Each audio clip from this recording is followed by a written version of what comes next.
Hey, what's up, everybody? Hope you're having a great summer. Our family just got back from our annual trip. We're 34 of us, yes, 34 of us, hanging in one house together for a week. We had 15 adults and 19 kids. So much fun. But now I need a vacation. Even though your routine might be a little different in the summer, thanks for making these few minutes a part of the regular rhythm of your day. We've been talking about discovering God's will for our lives. And we've thrown out a few principles all around that, such as God's will is much more about who we are than what we do or where we go. God longs for us to desire Him more than just His answers for our life. And our role is not so much to find God's will as it is to follow His voice. And last episode, we added this one. God does have a plan for our lives. He just has a much better view from above. And I told you that we would start walking through the story of a guy that illustrates all this and much more. His name is Joseph. And his story begins in Genesis chapter 37. Now, his family tree is full of some familiar names. You may have heard of Abraham. Now, he was his great-grandfather. Isaac was his grandpa. Jacob was his dad. And this is how the story begins in Genesis 37. It reads like this. Now Jacob loved Joseph more than any of his other children, because Joseph had been born to him in his old age. So one day he gave Joseph a special gift, a beautiful robe. But his brothers hated Joseph because of their father's partiality. They couldn't say a kind word to him. Well, one night, Joseph had a dream and promptly reported the details to his brothers, causing them to hate him even more. Listen to this dream, he announced. We were out in the field tying up bundles of grain. My bundle stood up, and all your bundles gathered around and bowed before it. So you're going to be our king, are you? His brothers taunted. And they hated him all the more for his dream and what he said. Now, we see here in the beginning that Joseph was his father's favorite, and he'd been given special treatment in this, Technicolor Dreamcoat thing. It made more than just a fashion statement. It kind of flaunted his dad's partiality in the face of his brothers. I heard a story about a guy, a traveling salesman, going door to door, knocked on the door of this house.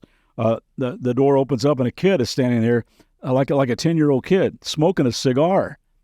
And the salesman says, "Is your mother home?" The kid says, "What do you think?"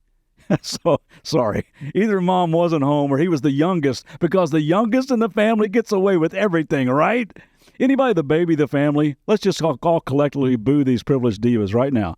No, I'm just kidding. Now, the fact that he was his dad's favorite was not Joseph's fault. There's not real great parenting, but you can see why it says that his brothers just couldn't stand him.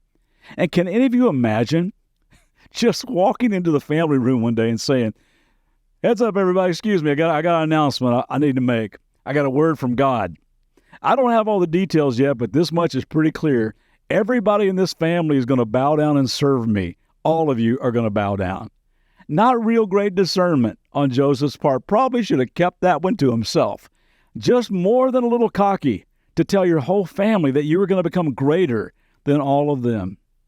Now, that was the word that God gave to Joseph. He was saying to him as a 17-year-old guy, "I'm going to raise you up someday, not only to a position above your brothers and your own family, but to a place of power over all the nations." And spoiler alert, that's what eventually happens.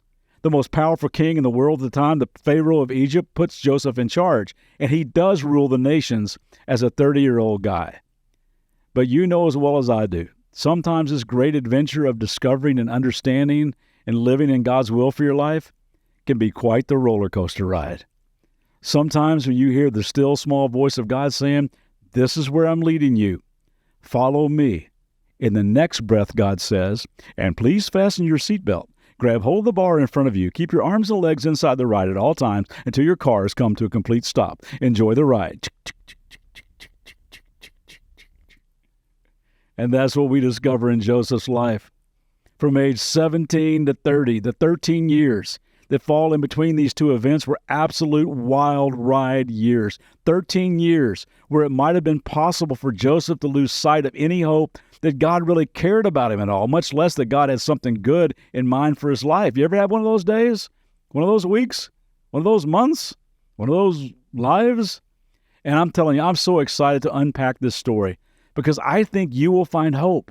I think you'll find inspiration, patience, and courage as we walk through this story together. Again, you can read it on your own, starting in Genesis 37, and we'll pick up right here next time. We'll see you then. Have a great day today.